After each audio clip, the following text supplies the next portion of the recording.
Kantor Sekretariat DPRD Kabupaten Pekalongan terbakar. Api membakar bagian atap lalu merembet ke bagian dalam kantor Sekretariat DPRD, ruang komisi, ruang rapat, hingga ruang staf dan lainnya. Dugaan sementara kebakaran akibat korsleting listrik di bagian atap gedung. Terbakarnya gedung sekretariat membuat aktivitas dewan terhambat. Saat kebakaran tak ada kegiatan dan hanya ada penjaga. Tugas gabungan dari Damkar, dari TNI, dari Polri, dari TNI juga bahu-bahu malam ini untuk mencoba penanganan terkait dengan kejadian kebakaran ini supaya tidak. Tentu kegiatan DPR tidak boleh berhenti dan nanti akan kami koordinasikan dengan Bupati bagaimana harus langkah cepat agar aktivitas masih bisa berjalan, bisa melayani rakyat. Fokus pemadaman api dan pendinginan masih dilakukan. Selanjutnya menunggu dilakukan penyelidikan penyebab kebakaran oleh pihak kepolisian. Dari Pekalongan, Jawa Tengah, Suryono Soekarno, iNews melaporkan. Halo, selamat siang pemirsa. Apa kabar Anda hari ini? Senang sekali saya Diandra Mukni kembali hadir menemani Anda dalam iNews Siang. Selain 3 berita utama tadi, iNews Siang juga akan menyuguhkan beragam informasi penting lainnya. iNews Siang hari ini akan kami awali dengan informasi dari Jakarta. 6 rumah warga yang berada di tengah permukiman padat penduduk di Jalan Kampung Melayu Kecil, Bukit Duri, Tebet, Jakarta Selatan terbakar. Tidak ada korban jiwa dalam kebakaran yang diduga dipicu oleh korsleting listrik ini. Ya Allah, rumah itu ya, yang belakangnya. Kobaran api melahap rumah yang berada di tengah permukiman padat penduduk di Jalan Kampung Melayu Kecil, Kelurahan Bukit Duri, Tebet, Jakarta Selatan pada Sabtu siang. Diduga api muncul akibat korsleting listrik di salah satu ruangan. Kebakaran bermula saat api tiba-tiba muncul di lantai 2 salah satu rumah. Petugas damkar tiba ke lokasi langsung berupaya memadamkan api dibantu warga setempat.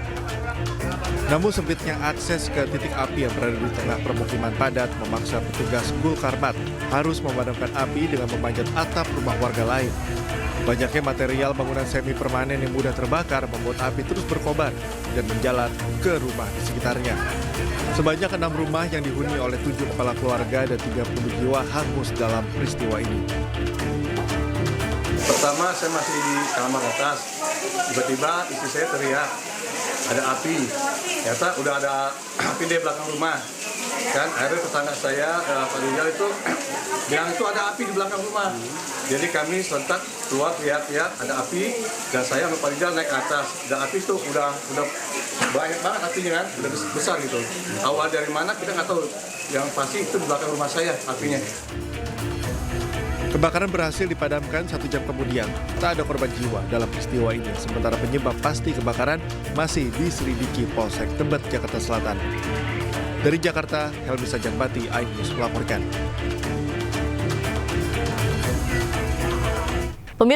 Pemirsa, pasca kebakaran yang terjadi di Rumah Sakit Tiara di Kabupaten Bekasi, Jawa Barat, petugas kepolisian masih terus melakukan penyelidikan.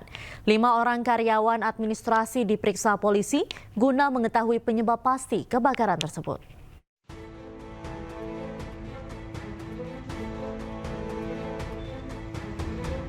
Pasca terjadinya kebakaran di salah satu ruangan di Rumah Sakit Tiara Bekasi, Kecamatan Babelan, Kabupaten Bekasi, Jawa Barat, petugas kepolisian sektor Babelan masih terus melakukan penyelidikan terhadap penyebab pasti terjadinya kebakaran. Hingga Sabtu malam, petugas kepolisian sedikitnya sudah memeriksa 5 orang saksi. Para saksi yang diperiksa merupakan petugas atau pegawai rumah sakit yang bekerja di bagian administrasi rumah sakit tersebut. Tim penyidik juga masih menunggu hasil dari Pusat Laboratorium Forensik Mabes Polri.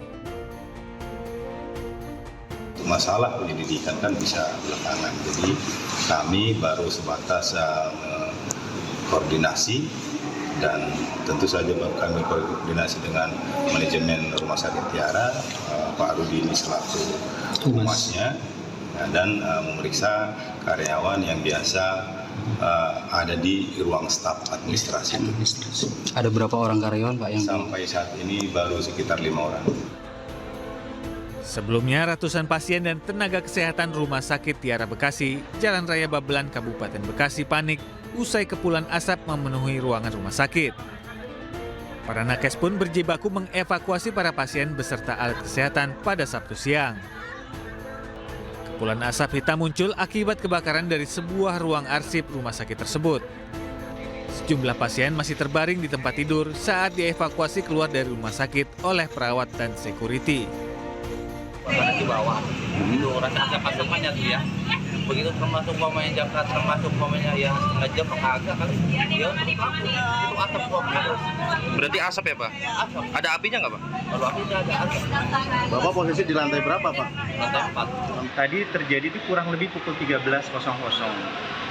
Kemudian yang kedua, sumber api itu dari ruang admin. Ya, alhamdulillah dalam waktu setengah jam mobil pemadam kebakaran 2 sudah hadir dan alhamdulillah api sudah langsung dipadamkan. Pihak rumah sakit memastikan tidak ada korban jiwa maupun luka-luka akibat kebakaran. Sementara akibat insiden ini sebanyak 3 pasien bayi harus dirujuk ke rumah sakit terdekat. Dari Kabupaten Bekasi, Jawa Barat, Ahmad Jauhari Lutfi, iNews melaporkan. Pemirsa, memasuki puncak arus mudik Natal dan Tahun Baru, calon penumpang memenuhi stasiun Pasar Senen, Jakarta. Untuk mengantisipasi lonjakan penumpang, PT KAI Daob 1 Jakarta menyediakan 79 kereta api tambahan. Sejak pagi hari, penumpang sudah memenuhi stasiun Pasar Senen, Jakarta. Tercatat ada sebanyak 38.000 tiket terjual dalam periode Nataru atau 85% dari total 44.000 tiket per harinya yang disediakan oleh PT KAI Daob 1 Jakarta selama 19 Desember hingga 5 Januari 2025. Tak hanya itu, PT KAI Daob 1 Jakarta memberangkatkan 79 kereta, termasuk kereta tambahan dengan 1.415 destinasi tujuan yang berangkat dari Stasiun Gambir dan Stasiun Pasar Senen. Mbak Birgit mau kemana nih? Mau ke Jogja. Mau ke Jogja. Ini kenapa memutuskan untuk hari ini, Mbak? Ya nggak rame aja sih. Soalnya nanti kedepannya pasti bakal lebih rame lagi. Kayak mau pulang kamu atau seperti apa nih, Mbak? Jalan-jalan. Jalan-jalan. Ya. Kalau untuk pemesanan tiket sudah dari jauh-jauh hari atau seperti apa? Dari bulan 10. Udah dari jauh. Harganya gimana, Mas Norma? 3 hari jelang perayaan Natal, ratusan kendaraan terus memenuhi kantong parkir yang disiapkan oleh pihak PT ASDP Pelabuhan Merak, Banten. Berbagai skenario disiapkan pihak terkait guna mengantisipasi lonjakan penumpang, termasuk jika terjadi cuaca buruk. Pejalan kaki dan kendaraan roda 4 memenuhi kantong-kantong parkir yang disiapkan PT ASDP Pelabuhan Merak, Banten. Bus dan truk Sumbu 2 juga masih memadati dermaga eksekutif. Antisipasi terjadinya lonjakan penumpang, pihak PT ASDP telah membuka 3 pelabuhan yang ada di Kota Cilegon. Pelabuhan Merak melayani kendaraan roda 4 dan kendaraan Sumbu 2, Pelabuhan Ciwandan melayani kendaraan roda 2, dan Pelabuhan BBJ melayani kendaraan Sumbu 3 atau jenis truk dan bus. Bahkan sejumlah sopir truk juga mengaku dirinya sudah mengantri 3 jam. Masyarakat dihimbau rencanakan keberangkatan lebih awal sebelum puncak arus mengingat cuaca ekstrim yang berdampak pada penyeberangan.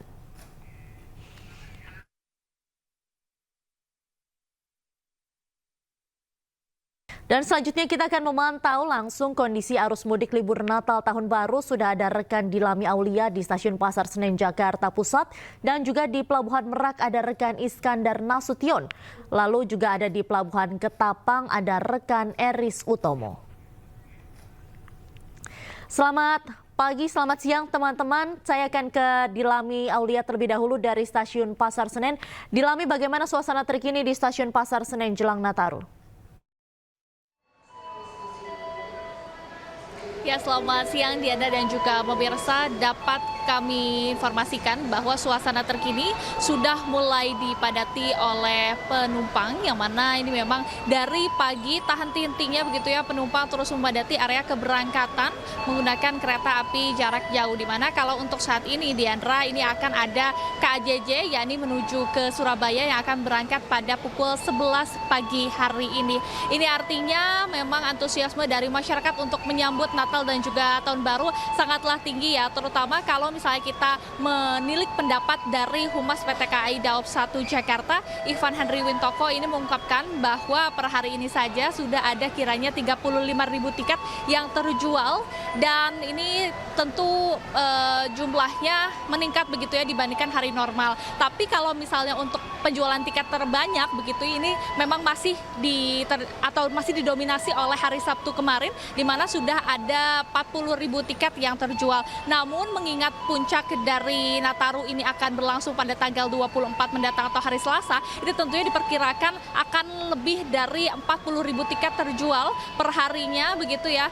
Nah, kalau misalnya melihat juga begitu Diandra, PT KAI Daob 1 juga telah menambahkan 79 kereta api dengan 1.415 destinasi tujuan untuk mempermudah dari para masyarakat ataupun calon penumpang untuk berpergian ke luar kota begitu ya, baik itu menuju ke Surabaya, menuju ke Semarang. Dan kalau misalnya kembali tadi berbicara terkait dengan penjualan tiket, ini sudah ada 415.000 tiket yang terjual dari 801.000 tiket yang diperjualkan oleh PT KAI. Berarti masih ada sekitar 43% lagi begitu ya tiket yang masih tersedia, sehingga masyarakat yang belum membeli tiket dan ingin berpergian menggunakan KAJJ dapat membeli melalui online maupun offline melalui PT KAI.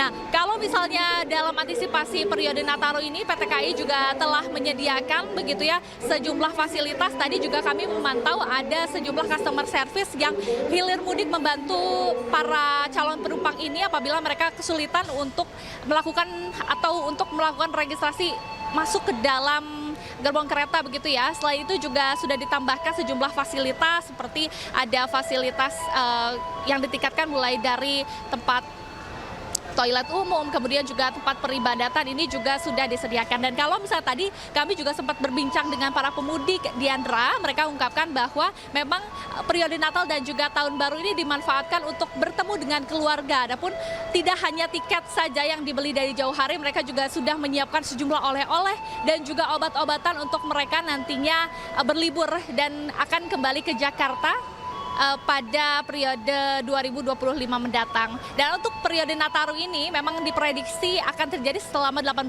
hari dari tanggal 19 Desember 2024 hingga nantinya tanggal 5 Januari 2025. Dan daknya memang Diandra, kalau misalnya ingin berlibur harus beli tiketnya dari jauh hari ya, agar tidak terjadi kehabisan tiket begitu untuk bertemu dengan sanak keluarga. Diandra. Baik, terima kasih Dilami atas informasi Anda. Saat ini kita akan beralih ke Pelabuhan Merak. Ada rekan Iskandar Nasution. Iskandar, bagaimana suasana terkini di Pelabuhan Merak jelang Nataru? Ya baik, Yandra, baik pemirsa, dapat saya informasikan saat ini dermaga 6 di Pelabuhan Eksekutif, saya di dermaga Eksekutif Pelabuhan Merak Banten terlihat sangat padat.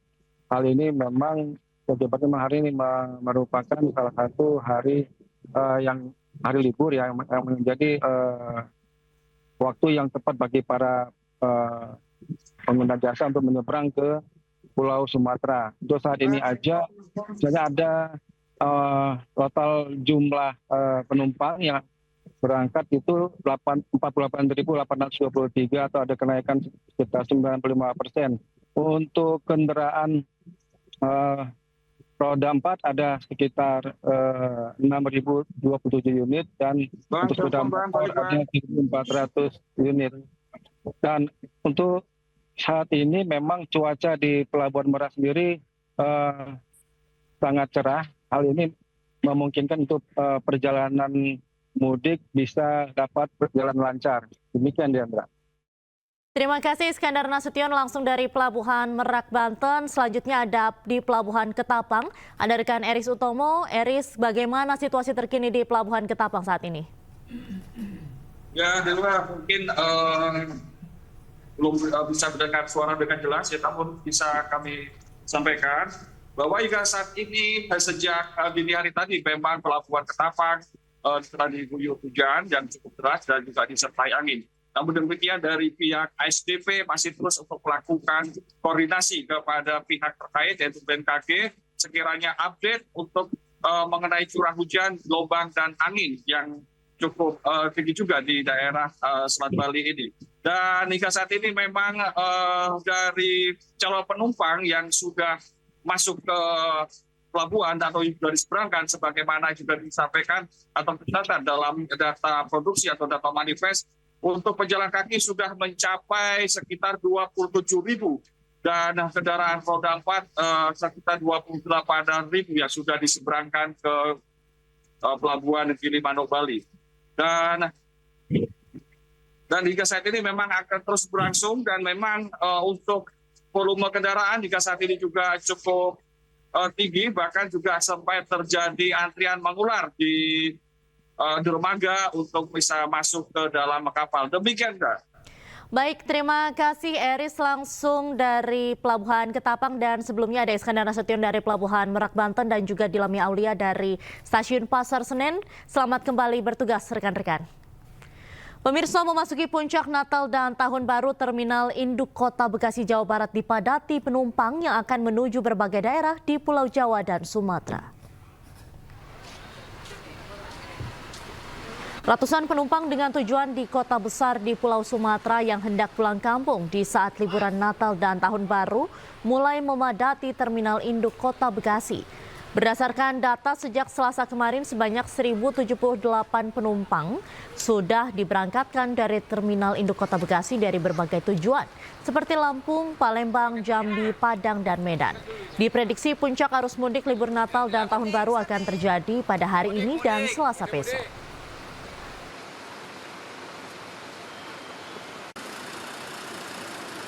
Sementara itu pemirsa, kondisi arus lalu lintas di kawasan Simpang Gadok menuju Puncak ramai lancar. Polisi memberlakukan sistem ganjil genap sejak pukul 6.15 waktu Indonesia Barat.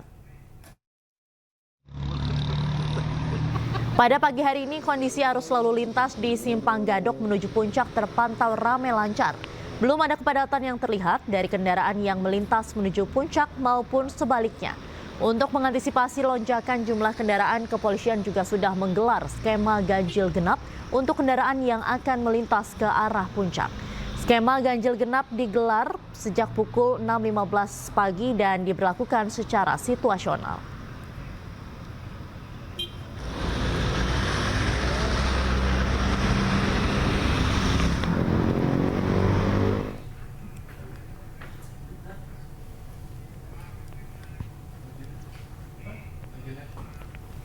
Sementara itu, arus lalu lintas di gerbang tol Cikampek Utama atau Cikatama terpantau ramai lancar.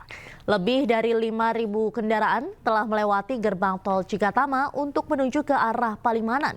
Meski belum terlihat kepadatan, pihak Jasa Marga sudah memberlakukan sistem kontraflow di ruas tol Jakarta Cikampek, mulai dari kilometer 47 hingga kilometer 65 yang berlaku sejak pukul 6 pagi hingga 8 malam. Nantinya pihak Jasa Marga dan kepolisian juga akan berlakukan sistem kontraflow beberapa hari ke depan, seperti tanggal 24, 26, 28 Desember hingga 1 Januari 2025.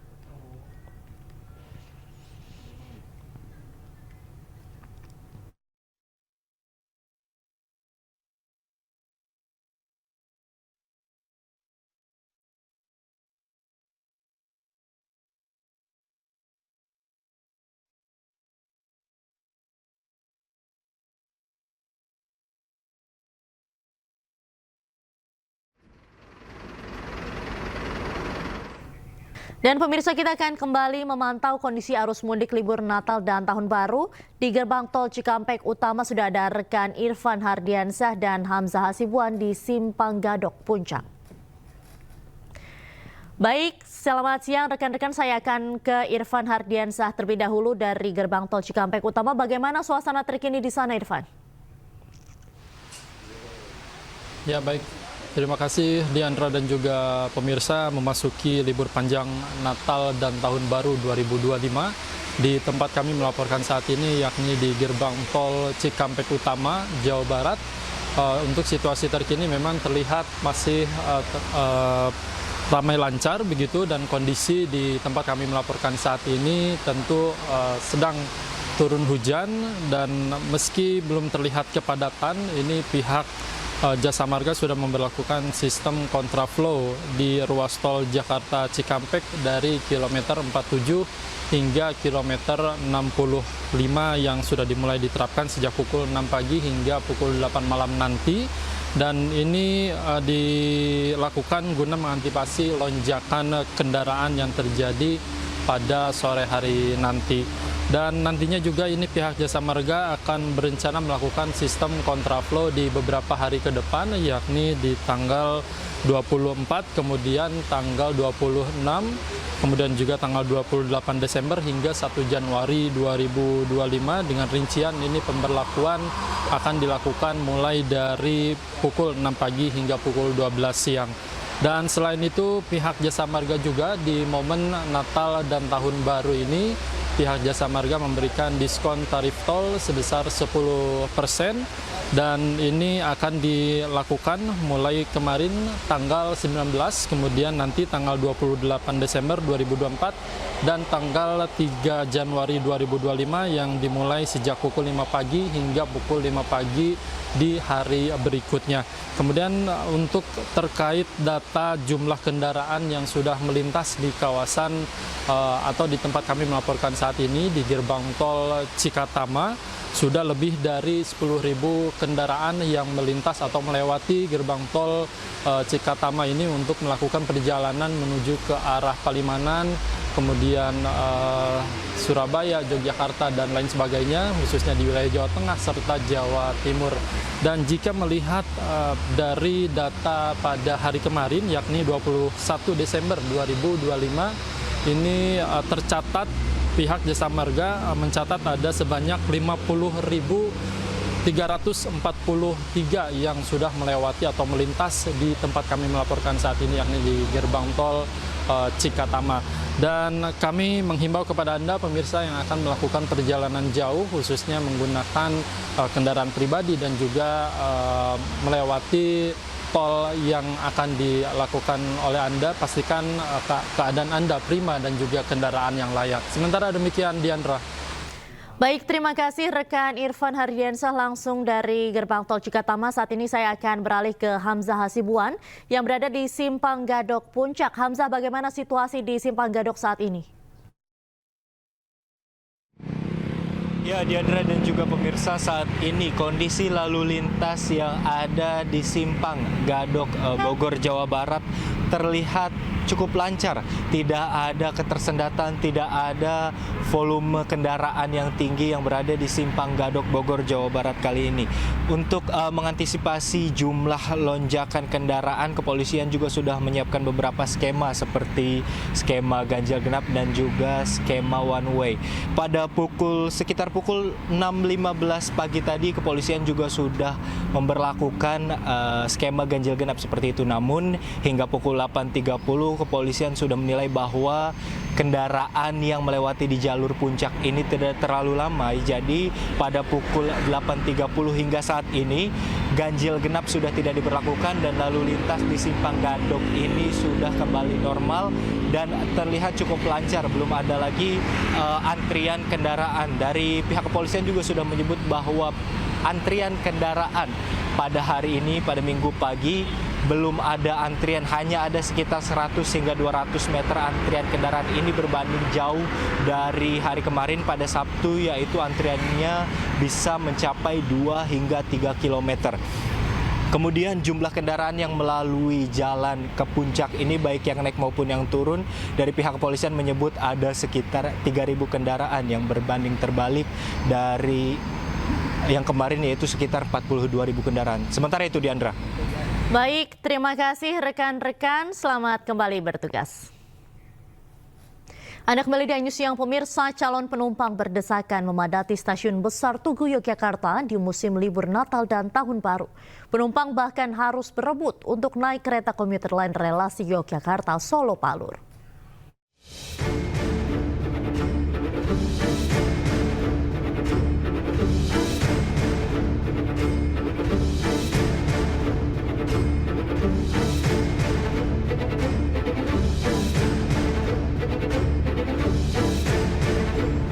Ratusan calon penumpang berlarian saat pintu stasiun besar Tugu Jogja dibuka. Penumpang harus berdesakan saat antre di pintu kedatangan untuk bisa naik komuter lain relasi Jogja-Solo-Palur.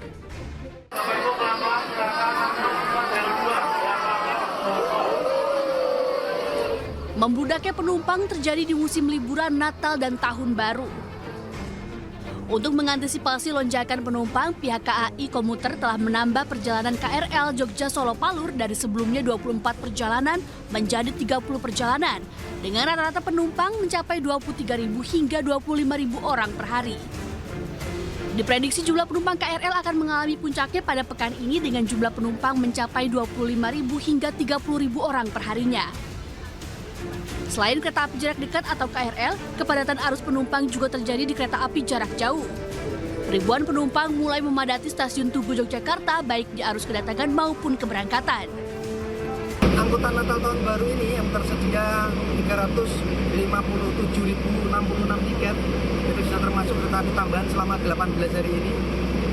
Saat ini penumpang yang akan berangkat dari stasiun Yogyakarta itu tertinggi pada tanggal 29 Desember 2024. Diprediksi puncak arus keberangkatan dari stasiun Yogyakarta akan terjadi pada tanggal 29 Desember 2024 dengan jumlah 16.000 lebih penumpang. Sedangkan arus kedatangan mengalami puncaknya pada tanggal 24 Desember 2024 dengan jumlah 15.000 lebih penumpang. Dari Yogyakarta, Heru Tujoko, iNews melaporkan. Jelang libur Natal dan Tahun Baru, arus lalu lintas kendaraan wisatawan yang memasuki Kota Bandung melalui gerbang tol Paster mulai mengalami peningkatan. Bahkan telah terjadi antrian panjang kendaraan. Tercatat 6.000 lebih kendaraan telah masuk ke Kota Bandung sejak Minggu dini hari.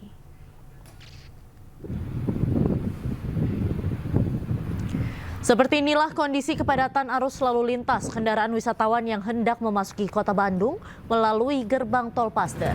Volume kendaraan yang hendak memasuki Kota Bandung terus mengalami peningkatan. Antrian panjang kendaraan didominasi oleh kendaraan pribadi asal luar Bandung. Tak hanya selepas gerbang tol Paster, kepadatan arus lalu lintas juga terjadi di kawasan jalan protokol, baik yang akan menuju pusat kota maupun ke kawasan Lembang. Kepadatan arus lalu lintas yang akan memasuki Kota Bandung disebabkan banyaknya wisatawan yang memilih berlibur lebih awal untuk menghindari kemacetan.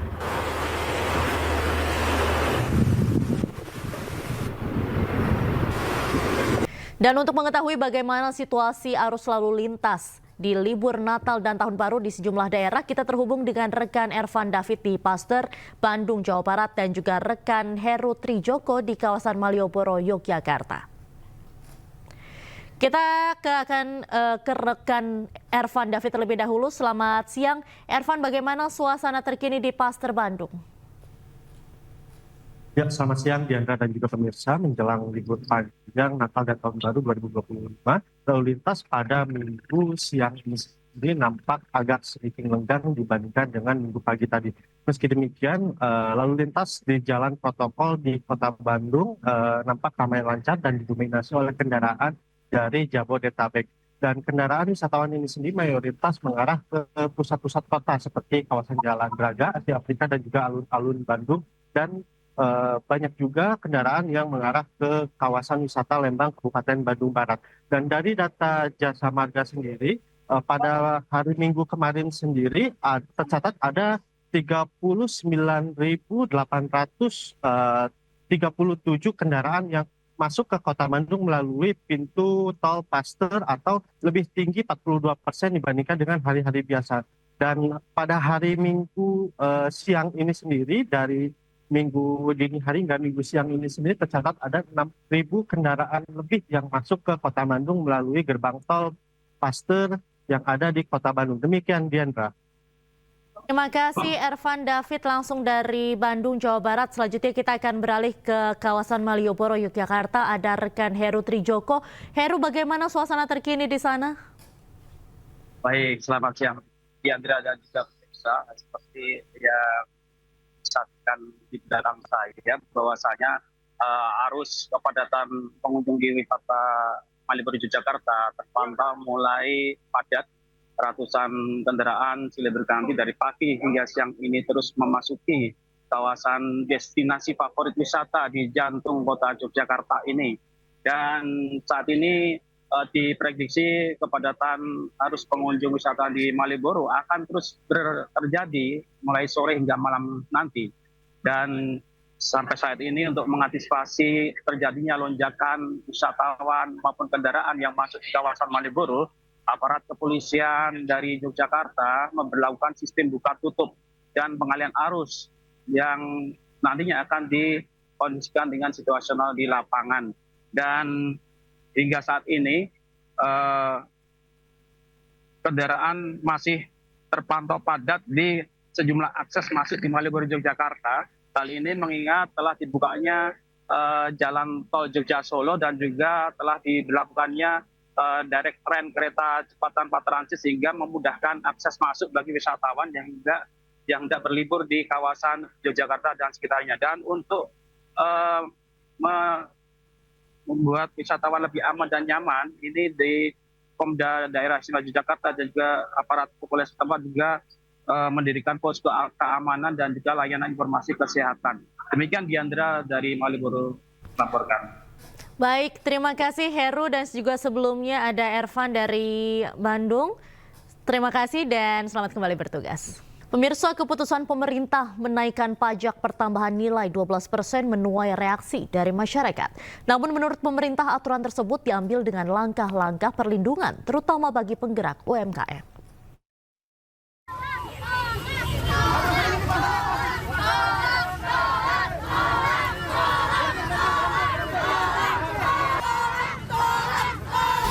Rencana kenaikan pajak pertambahan nilai menjadi 12% awal tahun depan menuai reaksi dari masyarakat. Rencana ini melahirkan petisi penolakan yang telah ditandatangani lebih dari 113.000 orang. Tidak hanya itu, ratusan pemuda juga menyuarakan penolakan mereka di Jakarta dan meminta agar Presiden Prabowo membatalkan keputusan PPN 12%. PPN 12% katanya cuma buat barang mewah. Menurut saya itu adalah pengaburan aja gitu, supaya meredam kemarahan teman-teman yang jadinya dianggap biasa aja nih naiknya gitu. Padahal ya itu cuma upaya-upaya pengaburan fakta. Kayak kita bisa lihat minyak yang 11% itu cuma minyak kita doang. Emang bisa minyak kita itu menampung semua kebutuhan demand dari masyarakat semua? Nggak mungkin. Meski PPN naik, pemerintah mengaku tetap melindungi masyarakat, terutama golongan kecil. Sejumlah langkah perlindungan juga telah ditetapkan, salah satunya bagi penggerak UMKM.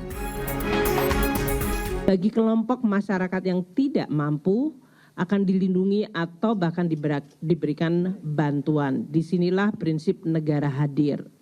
Ini asas keadilan akan kita coba terus, tidak mungkin sempurna tapi kita coba mendekati untuk terus menyempurnakan dan memperbaiki. Oleh karena itu, meskipun tadi disampaikan oleh Pak Menko undang-undang mengenai HPP, mengenai PPN 12% itu diberlakukan, selama ini pemerintah dan DPR di dalam mendesain undang-undang juga memperhatikan atau terus memperhatikan keperpihakan kepada masyarakat tersebut.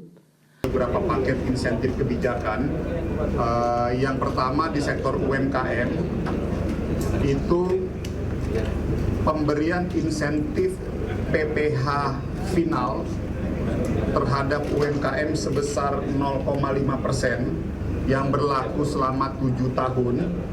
Itu apa bagi UMKM yang sudah mendapatkan insentif selama 7 tahun diperpanjang masa waktunya 1 tahun. Pemerintah telah memastikan kenaikan PPN 12% pada 1 Januari 2025. Dalam aturannya, PPN 12% hanya dikenakan pada barang-barang yang dinilai mewah dan premium. Barang mewah yang dimaksud diantaranya rumah sakit kelas VIP, pendidikan standar internasional, hingga vitamin dan daging premium. Tim Liputan, iNews melaporkan. Pemerintah resmi menaikkan PPN jadi 12% di Januari 2025. Di tengah kebijakan kenaikan PPN tersebut, pemerintah juga menyiapkan sejumlah skema insentif atau bantuan.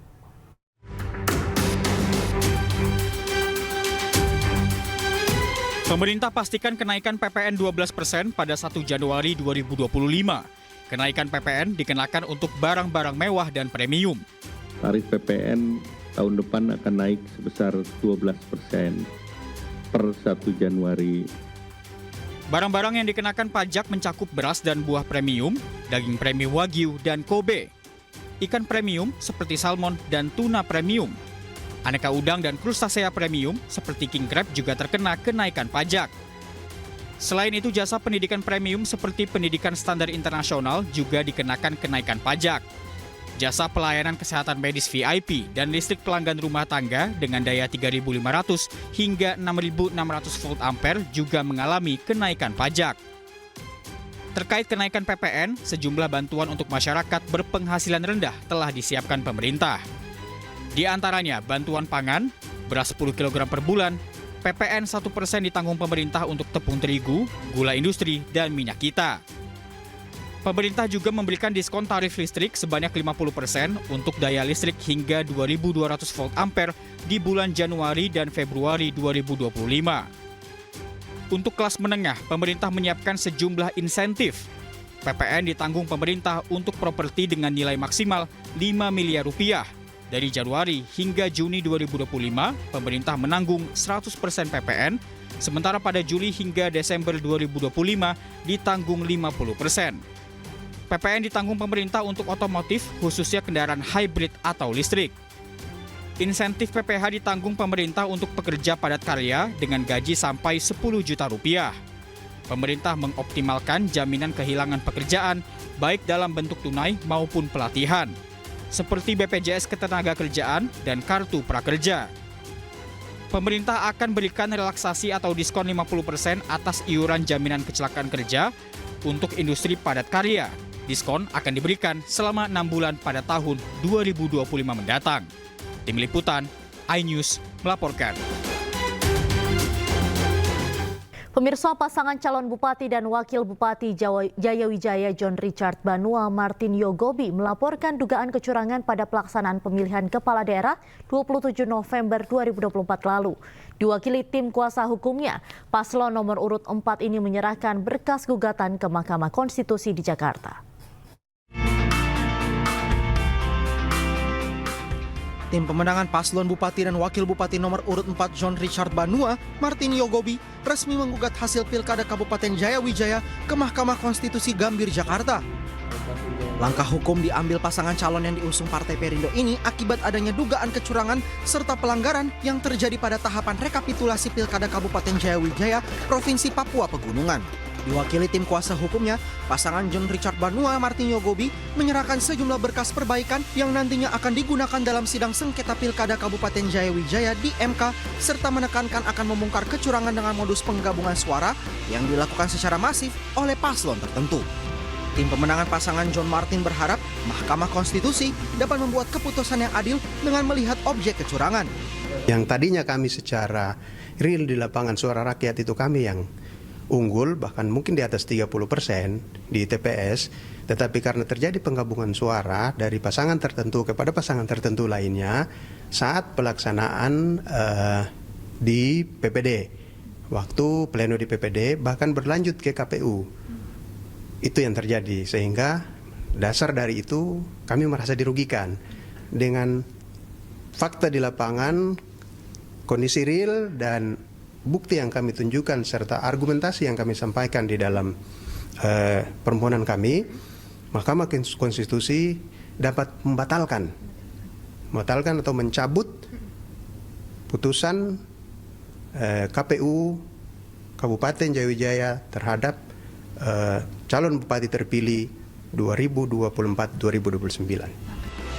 Pilkada Kabupaten Jayawijaya Provinsi Papua Pegunungan ini diikuti oleh 4 pasangan, yaitu paslon nomor urut 1 Antonius Wetipo dan Dekin Karoba, paslon nomor urut 2 Athenius Murid dan Roni Elopere, nomor urut 3 Esau Wetipo dan Cornelex Gombo, serta paslon nomor urut 4 John Richard Banua dan Martin Yogobi. Dari Jakarta, Rani Sanjaya, iNews melaporkan.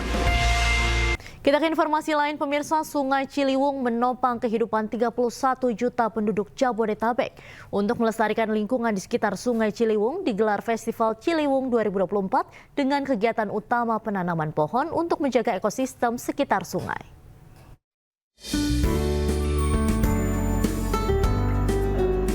PT Pertamina Persero berkolaborasi bersama Kementerian Lingkungan Hidup dan komunitas pencinta lingkungan menyelenggarakan Festival Ciliwung 2024. Festival yang diselenggarakan sejak Juni 2024 ini bertujuan dalam meningkatkan kesadaran masyarakat akan pentingnya menjaga ekosistem lingkungan terutama sungai.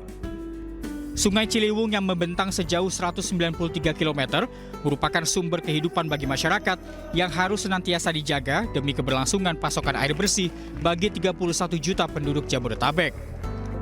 Rangkaian festival ditutup dengan penanaman pohon yang dilakukan oleh Menteri Lingkungan Hidup dan Kepala BPLH Hanif Faisal Nurofik dan Direktur Manajemen Resiko PT Pertamina Persero Ahmad Sidik Badrudin di Universitas Islam Internasional Indonesia.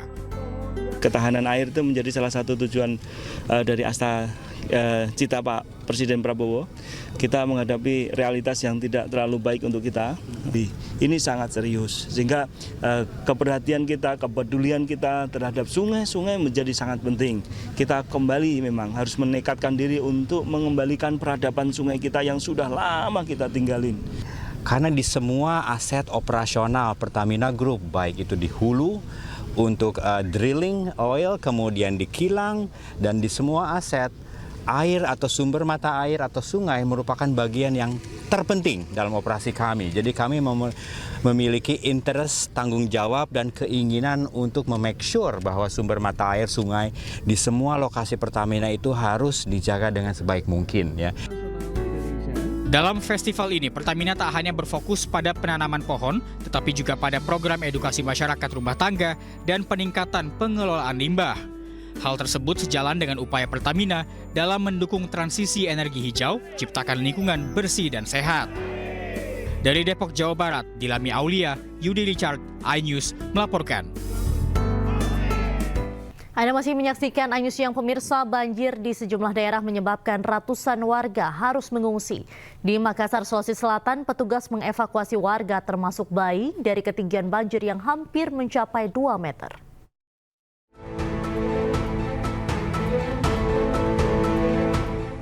Ribuan warga Kota Makassar, Sulawesi Selatan terpaksa meninggalkan kediaman mereka setelah banjir meluas di 3 kecamatan.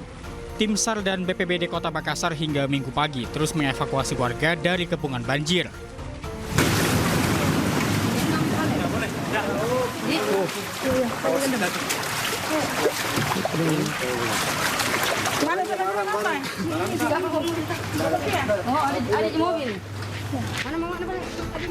Sebelumnya, petugas mengevakuasi seorang bayi dari ketinggian banjir yang hampir mencapai 2 meter. Untuk memastikan kondisi kesehatannya, bayi korban banjir dan seorang warga lansia langsung dibawa ke rumah sakit untuk pemeriksaan medis.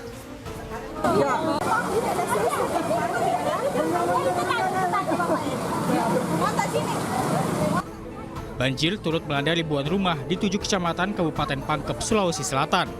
Selain melumpuhkan aktivitas warga, banjir juga memutus akses jalan Trans Sulawesi. Jalan arus lintas sekarang ini macet karena sekarang air sudah menyeberang jalan poros Nusa Dua. Untuk ketinggian air sendiri Pak, itu berapa? Kalau yang paling dalam itu di belakang di Palatai sekitar kurang lebih 2 meter, 1,5 meter sampai 2 meter. Cuaca ekstrim telah melanda sejumlah wilayah di Sulawesi Selatan sejak awal Desember lalu. Hingga kini tercatat 3 kabupaten terdampak banjir dan tanah longsor akibat curah hujan tinggi. Tim Liputan, iNews melaporkan. Pemirsa, pembongkaran bangunan liar di Kecamatan Cirwas, Serang, Banten ricuh. Pemilik bangunan menolak bangunannya dihancurkan karena mengaku memiliki surat lengkap atas lahan yang ditempatinya.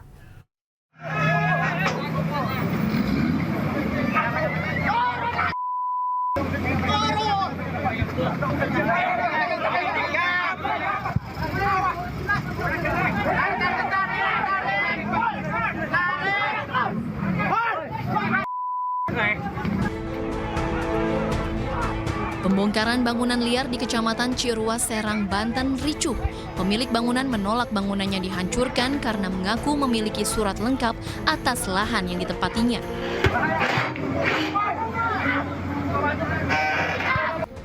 Para pemilik bangunan mencoba menghentikan alat berat yang akan merobohkan bangunan liar tersebut.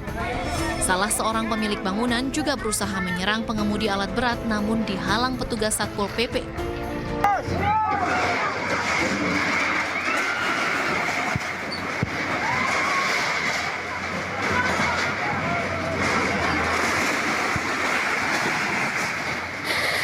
Rencana mau dibongkar 2 kali nih eksekusi begini.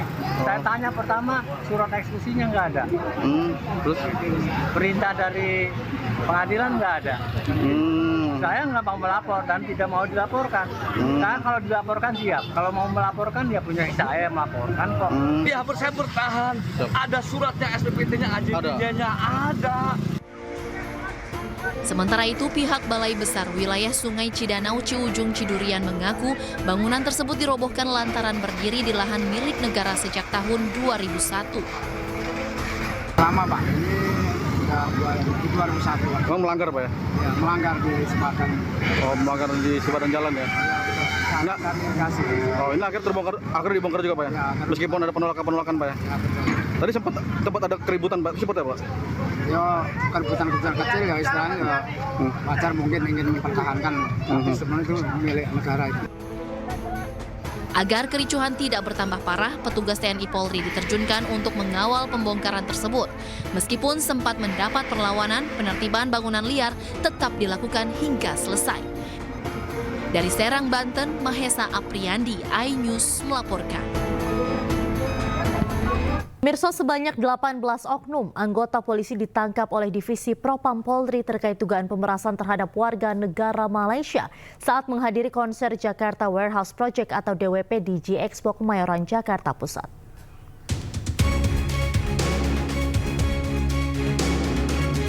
Kasus bermula dari unggahan viral di media sosial yang menyebutkan dugaan pemerasan oleh oknum polisi terhadap sejumlah warga negara Malaysia saat menghadiri konser Jakarta Warehouse Project atau DWP di G-Expo Kemayoran, Jakarta Pusat. Diketahui korban mengaku dipaksa tes urin. Mereka juga diminta untuk menunjukkan paspor dan membayar sejumlah uang meskipun hasil tes narkoba negatif. Bahkan total kerugian akibat pemerasan mencapai 9 juta ringgit Malaysia atau setara 32 miliar rupiah. Kepala Biro Penerangan Masyarakat Divisi Humas Polri, Brigjen Pol Truno Yudo Wisno Andiko mengatakan, 18 oknum anggota polisi yang diduga melakukan pemerasan tersebut telah ditangkap oleh Divisi Propam Polri. Ia menyebut saat ini Div Propam Polri tengah melakukan proses investigasi terhadap para terduga oknum tersebut. Polri pun tidak akan mentolerir pelanggaran apapun yang dilakukan oleh anggotanya dan memastikan bahwa mereka yang terbukti bersalah akan diberi sanksi tegas sesuai hukum yang berlaku. Bahwasannya informasi tersebut dengan mengamankan terduga oknum yang bertugas pada saat itu. Jumlah terduga oknum personil yang diamankan sebanyak 18 personil, terdiri dari personil Polda Metro Jaya, Polres Metro Jakarta Pusat, dan Polsek Metro Kemayoran. Adapun personil yang diamankan oleh Divisi Propam Polri untuk selanjutnya akan dilakukan pemeriksaan lebih lanjut. Polri tidak akan mentolerir terhadap pelanggaran yang dilakukan oleh setiap anggota Polri sebagai bentuk komitmen Polri dalam menegakkan hukum dalam rangka meningkatkan perlindungan, pengayoman, dan pelayanan terhadap masyarakat. Menanggapi insiden ini, pihak penyelenggara DWP Ismaya Live mengeluarkan pernyataan resmi melalui akun Instagram mereka. Dalam pernyataan tersebut, DWP menyesalkan kejadian yang dialami sejumlah pengunjung dan menegaskan bahwa pihaknya berkomitmen untuk mendukung penyelidikan kasus ini. Sementara itu, Timnas Indonesia kalah 0-1 dari Filipina dalam penyisihan Piala AFF 2024. Akibat kekalahan ini, pasukan Garuda berada di peringkat 3 grup B dan gagal melaju ke semifinal.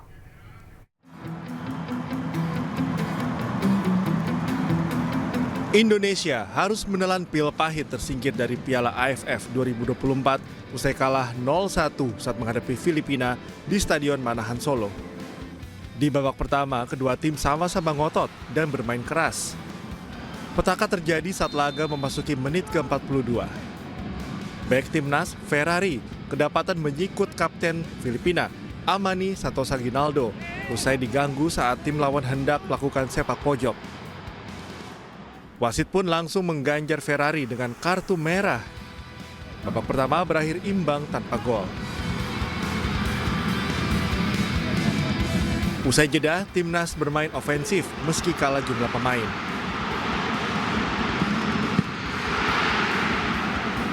Pada menit ke-57, Garuda dihukum penalti usai Doni Tri Pamungkas handball saat menghalau tendangan lawan. Beyond Martin Davis Christensen sebagai eksekutor sukses mengecoh kiper Cahya. Filipina unggul 1-0. Indonesia yang bermain dengan 10 orang terus berusaha mencetak gol balasan. Namun hingga peluit tanda berakhir, skor 0-1 untuk kemenangan Filipina tak berubah. Dengan hasil ini, timnas menempati peringkat 3 grup B dengan 4 poin di bawah Vietnam dengan 10 poin dan Filipina 6 poin. Pasukan Garuda tersingkir, gagal lolos ke semifinal Piala AFF. Beralih ke informasi lain, pemirsa, beragam cara dilakukan untuk meramaikan Hari Ibu yang jatuh pada hari ini. Salah satunya yang dilakukan para perempuan pengasong di Terminal Bus Tegal. Mereka membawa serta buah hati mereka untuk upacara bersama.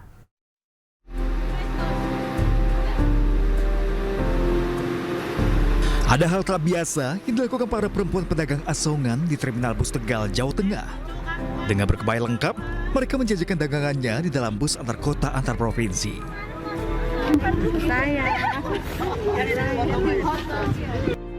Bahkan suasana khidmat berlangsung saat anak-anak mulai mencium kening sang ibu. Setelah upacara, puluhan anak-anak PAUD binaan TBM PKBM Sakila Kerti Terminal Bus Kota Tegal ini berdiri dan saling berhadapan dengan ibu mereka. Kegiatan ini sengaja mereka gelar untuk memperingati Hari Ibu yang jatuh pada 22 Desember.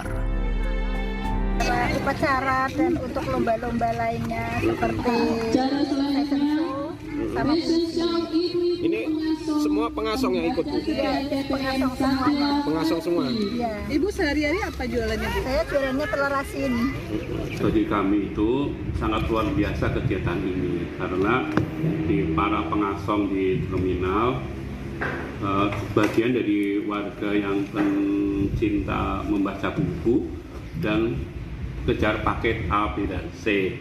Bagi saya sangat luar biasa dan bagi mereka juga sangat luar biasa karena kalau tidak ada diperingati mereka nggak pernah merasakan peringatan pakai kebaya, pakai apa dan pentas di publik lah. Ya, makanya dia sangat antusias sekali dan senang sekali. Peringatan Hari Ibu setiap 22 Desember hakikatnya tidak hanya menjadi momen untuk mengucapkan terima kasih atas peran dan jasa luar biasa perempuan, namun ibu bagi masyarakat Indonesia. Dari Tegal, Jawa Tengah, Hinibar, iNews melaporkan. Pemirsa, pameran lukisan Yos Suprapto yang rencananya digelar pada 13 Desember lalu ditunda mendadak. Yos sebagai seniman berencana untuk mengambil langkah hukum untuk mendapat kejelasan dari penundaan yang dinilai secara sepihak tersebut.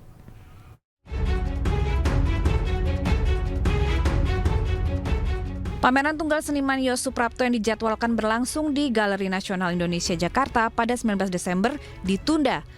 Pameran ditunda secara mendadak meski persiapan telah dilakukan sejak setahun lalu. Penundaan bermula dari kurator yang ditunjuk oleh Galeri Nasional Suwarno Wisetrotomo yang meminta agar 3 lukisan karya Yos disensor dengan alasan terlalu vulgar dan tidak sesuai dengan tema pameran. Menanggapi peristiwa ini, Yos bersama dengan Yayasan Lembaga Bantuan Hukum Indonesia akan mengambil langkah hukum demi mendapatkan kejelasan.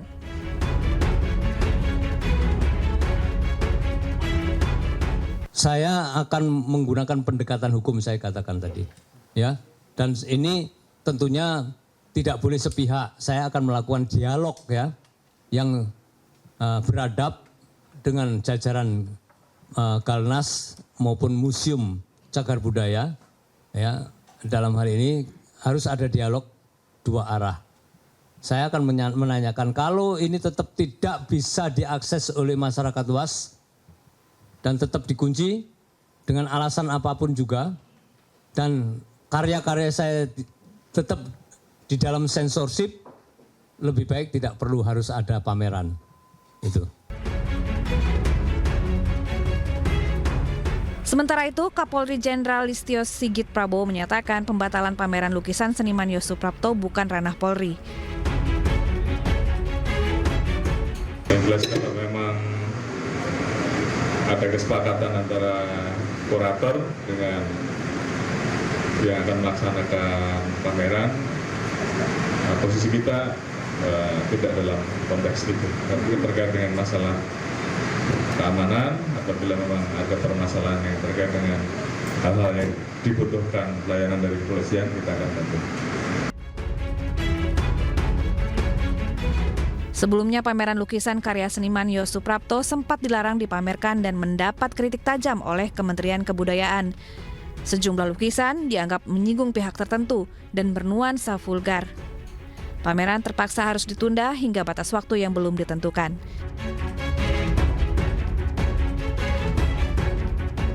Tim Liputan iNews melaporkan. Anda kembali di iNews Siang pemirsa. Untuk membangkitkan semangat peduli, berbagi, toleransi, dan solidaritas bersama dibutuhkan kerjasama banyak pihak. Dalam memperingati Hari Kesetiakawanan Sosial Nasional yang jatuh pada tanggal 20 Desember lalu, Kementerian Sosial menggelar kegiatan di berbagai daerah dengan tema besar Kuatkan Solidaritas Menuju Indonesia Emas.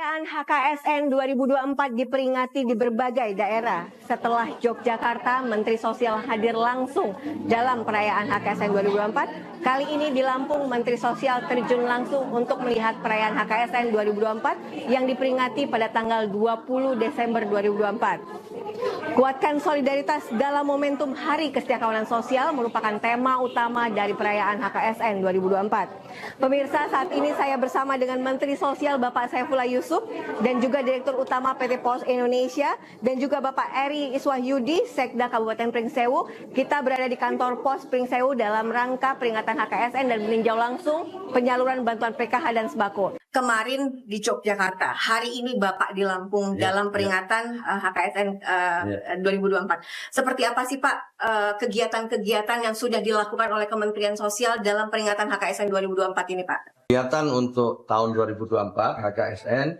kita peringati sesuai arahan Presiden, yaitu melaksanakan kegiatan yang berdampak langsung kepada masyarakat. Maka itu beberapa di antaranya adalah mulai dari bakti sosial, kerja bakti, pelayanan kesehatan untuk masyarakat secara luas, pemeriksaan-pemeriksaan, kanker serviks misalnya, dan lain sebagainya. Kemudian juga kita ada kegiatan penyaluran bantuan. Nah, sekarang ini memasuki triwulan terakhir dari bantuan yang memang disalurkan melalui Kementerian Sosial. Dan untuk itu kita melakukannya serentak di seluruh daerah. Kita ingin gandeng tangan agar ke depan masalah-masalah sosial itu bisa kita atasi lebih efektif. Dengan kolaborasi kita harapkan kita bisa melakukan perencanaan dan pelaksanaan program yang lebih terukur. Misalnya setiap tahunnya kita bisa menggraduasi berapa KPM. Dengan begitu, mudah-mudahan kemiskinan bisa diatasi dengan cepat dan pemberdayaan masyarakat lewat usaha-usaha mandiri atau pendidikan-pendidikan keterampilan itu mampu membuat mereka bisa keluar dari data-data kemiskinan yang kita miliki menjadi keluarga yang lebih mandiri. Itulah kita. Nah, sekarang kita di PT Pos ini bertemu dengan penerima manfaat, ya. Tadi saya juga ikut sudah menyaksikan betapa mereka sesungguhnya punya semangat yang luar biasa. Nah, Pak Faisal, kantor Pos Pringsewu menjadi lokasi kunjungan Pak Menteri dan rombongan Menteri Sosial dalam peringatan HKSN. Nah, momen ini kan juga menjadi bentuk dukungan dari Pos Indonesia khusus dalam penyaluran bantuan sosial. Seperti apa sih Pak Pos Indonesia melihat bahwa ini menjadi wujud komitmen dan dukungan dari Pos Indonesia sendiri Pak? Dan alhamdulillah sudah sekitar 45%. Dan kita tinggal punya waktu sedikit lagi, sekitar 10 hari sampai tanggal 25 Desember, kita akan selesaikan semua tugas 4,6 juta KPM di seluruh Indonesia secara bersamaan. Sehingga target Pak Mensos 100% realisasinya, baik melalui Himbara dan Pos Indonesia, dapat tercapai pada akhir tahun ini. Demikian. Kalau untuk daerah yang sulit dijangkau sendiri, seperti apa Pak? Baik dari Pos maupun Kemensos untuk menyalurkan bantuan ini. Karena kan ada sisi-sisi daerah yang memang sulit sekali dijangkau untuk menyalurkan bantuan sosial ini Pak. Atau misalnya melihat langsung. Ya, jadi memang kita sudah siapkan ya, baik itu melalui udara dan melalui laut ya. Khususnya laut yang memang tidak ada bandara di sana, hanya ada pelabuhan. ya kita salurkan dengan menggunakan berbagai moda transportasi sehingga semuanya bisa tercapai. Jadi memang khusus untuk terutama daerah-daerah Sulawesi, Kalimantan, Maluku, dan Papua ini memang tidak mudah. Tapi insya Allah lah kita sudah punya jadwal, punya schedule dan bekerja sama dengan berbagai pihak termasuk dengan TNI Angkatan Laut. Pak, tadi Pak Menteri bilang bahwa memang dengan jeda waktu yang cukup pendek ternyata pos bisa. Adakah inovasi yang dimiliki Pos Indonesia sehingga semua orang juga tahu update penyalurannya sudah sampai di mana dan seperti apa? Ya, jadi kami menyediakan dashboard ya, dan real time yang bisa dimonitor oleh tidak hanya Kemensos tapi juga dinas sosial setempat. Sehingga dari waktu ke waktu bisa dilihat detik demi detik perubahannya. Dan di dalam dashboard itu tidak hanya soal realisasi, tapi juga foto orang, foto rumah, termasuk koordinat. Karena ada yang disalurkan di rumah sakit, disalurkan di rumah, dan sebagainya. Itu semuanya terrecord dengan baik. Jadi insya Allah ini demi GCG ya, governance juga. Jadi supaya kami dan Kemensos ketika dimintai pertanggungjawaban itu semuanya ada datanya, ada informasinya dan valid, betul. Dan ada buktinya, itu yang penting saya rasa. Ini menjadi penting ya Pak ya, daerah yang akhirnya Pak Menteri dan semua rombongan kita sosial terjun langsung dalam pada peringatan hari ini. Seperti apa Pak perasaan Bapak yang masyarakat dan warganya diperhatikan dan dikunjungi langsung oleh Pak Menteri? Iya. Bisa menjadi lokus, mudah-mudahan ini menjadi energi tersendiri bagi kami. Tadi ada 20 yang sudah graduasi, keluar dia dari PKH, kemudian menjadi program pemberdayaan. Dan mudah-mudahan ke depan ini bisa bertambah lagi ya pemberdayaannya Pak ya? Kami dari Pemda, mungkin melalui Dinas Koperasi, Pak Menteri nanti izin UMKM-nya mungkin nanti kita teruskan supaya lebih banyak lagi yang bisa. Terima kasih banyak Pak Heri. Dengan adanya program yang sudah saat ini berjalan dan harapan kepada semua pihak sehingga balik lagi tingkat kemiskinan di Indonesia semakin berkurang, ekonomi kita semakin baik, Pak. Ya, pertama kita mengacu kepada cita-citanya Bapak Presiden dan 17 program strategis yang diantaranya memberi target agar kemiskinan ekstrim yang tinggal 0,83% itu bisa 0% pada 2 tahun yang akan datang. Yang 9,03% itu di bawah 6% dalam 5 tahun ke depan. Ini adalah tugas yang harus kita laksanakan bersama-sama dan harus direncanakan dengan baik dengan data yang valid. Nah inilah pentingnya kerjasama itu. Kalau kita kerjasama bisa menyambungkan antara program pemerintah daerah, pusat dan seluruh kementerian, insya Allah target itu bisa. Iya. Pemirsa, demikian bincang-bincang saya. Sampai jumpa di bincang-bincang berikutnya. Terima kasih banyak Pak. Terima kasih. Terima kasih Pak. Terima kasih ya.